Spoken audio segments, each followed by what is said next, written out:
Let the church say amen. I'd like to say God bless this house. God bless Reverend Youngblood for giving me this opportunity.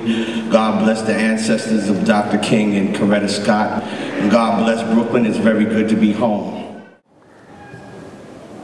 I am happy to join with you today in what will go down in history as the greatest demonstration for freedom in the history of our nation.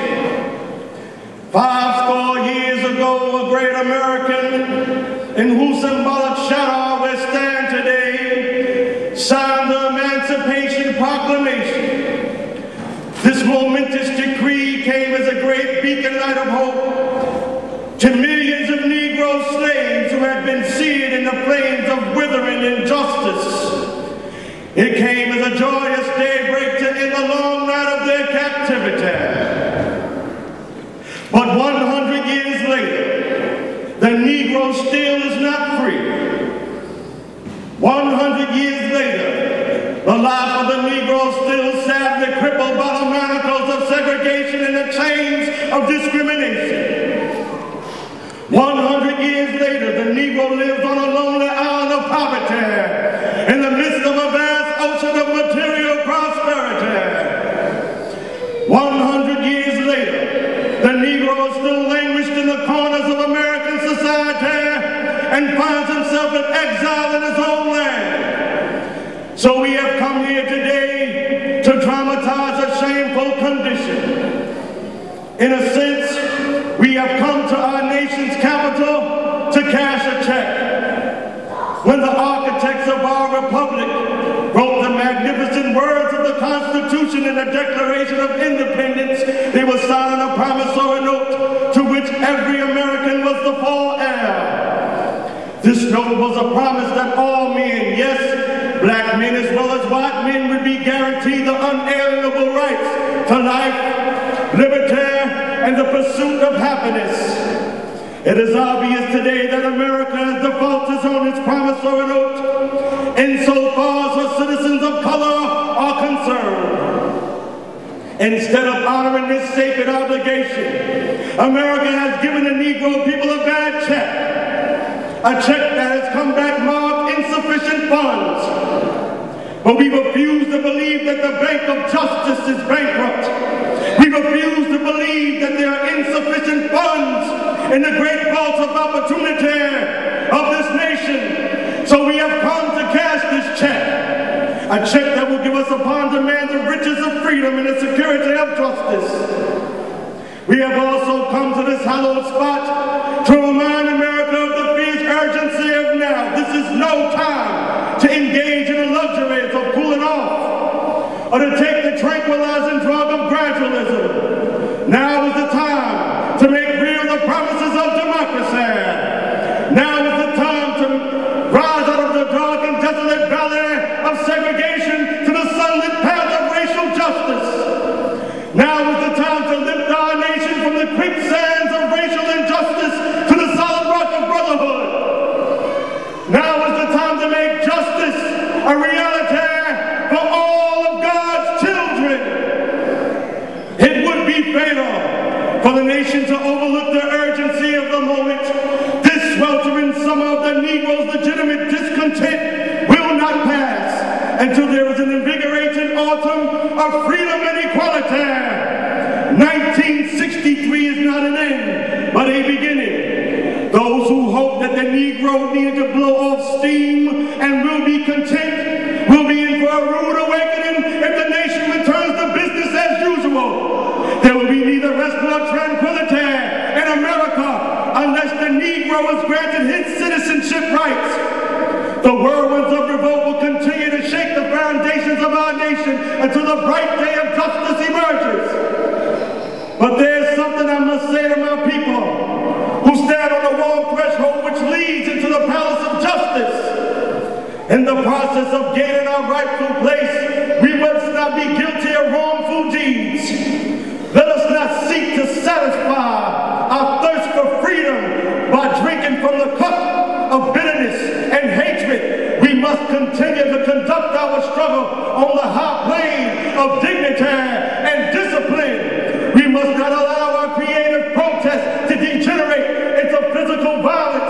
Again and again, we must rise to the majestic heights to meet physical force with soul force. The marvelous new militant side, which has engulfed the Negro community, must not lead us to the mistrust of all white people. For many of our white brothers, as evidenced by their presence here today, have come to realize that their destiny is tied up with our destiny. They have come to realize that their freedom is inextricably bound to our freedom. We cannot walk alone. As we walk, we must make the pledge that we shall always march ahead. We cannot turn back. There are those who are asking the devotees of civil rights, when will you be satisfied? We can never be satisfied as long as the Negro is the victim of the unspeakable horrors of police brutality.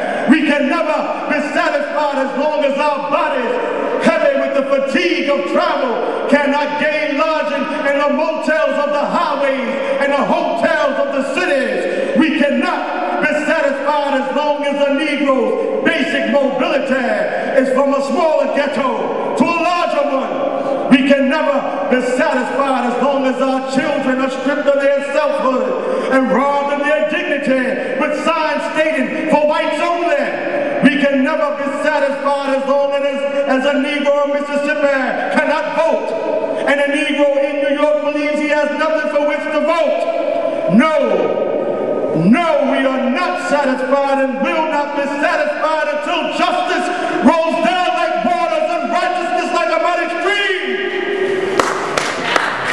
I am not unmindful that many of you come here today from great trials and tribulations. Some of you come fresh from narrow jail cells. Some of you come from areas where your quest for freedom left you battered by the storms of persecution and staggered with the winds of police brutality. You have been the veterans of creative suffering. Continue to work with the faith that unearned suffering is redemptive. Go back to Mississippi, go back to Alabama, go back to South Carolina, go back to Georgia, go back to Louisiana, go back to the slums and ghettos of our northern cities, knowing the situation can and will be changed.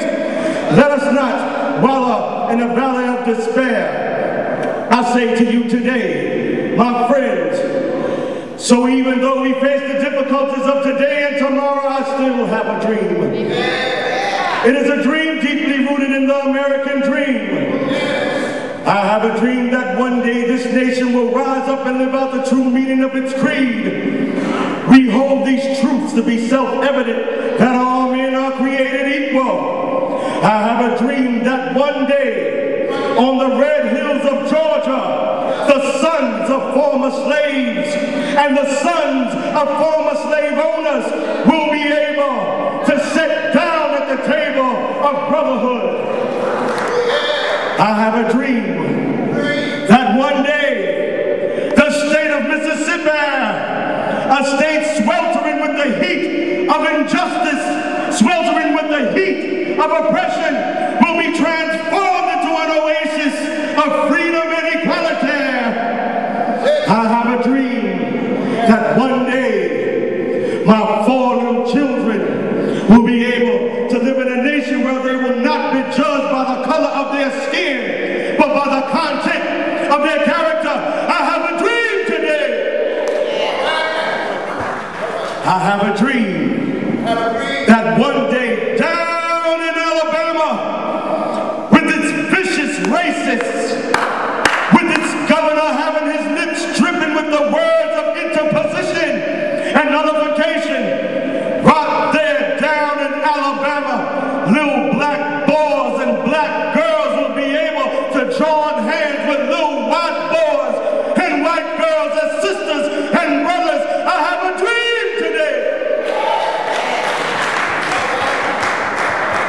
I have a dream that one day every valley shall be exalted, every hill and every mountain shall be made low, the rough places will be made plain and the crooked places will be made straight, and the glory of the Lord shall be revealed, and all flesh shall see it together. This is our hope. This is the faith. I go back to the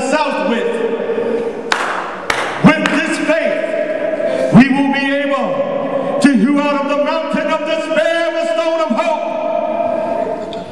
With this faith, we will be able to transform the jangling discords of our nation into a beautiful symphony of brotherhood. With this faith, we will be able to work together, to pray together, to struggle together, to go to jail together, to stand up for freedom together, knowing that we will be free one day. This will be the day when all God's children will be able to sing with a new meaning. My country, 'tis of thee, sweet land of liberty, of thee I sing. Land where my fathers died, land of the pilgrim's pride, from every mountainside, let freedom ring. And if America is to be a great nation, this must become true. So let freedom ring from the prodigious hilltops of New Hampshire. Let freedom ring from the mighty mountains of New York. Let freedom ring from the Highland Alleghenies of Pennsylvania. Let freedom ring from the snow-capped Rockies of Colorado. Let freedom ring from the Curvaceous slopes of California. But not only that, yes, let freedom ring from Stone Mountain of Georgia. Let freedom ring from Lookout Mountain of Tennessee. Yes, sir. Yes, sir. Let freedom ring from every hill and molehill of Mississippi, from every mountainside. Let freedom ring. And when this happens, when we allow freedom to ring, when we let it ring from every village and every hamlet, every state and every city, this will speed up that day when all God's children, black men and white men, Jews and Gentiles, Protestants and Catholics, will be able to join hands and sing the words of the old Negro spiritual. Free at last, thank God Almighty, we're free at last.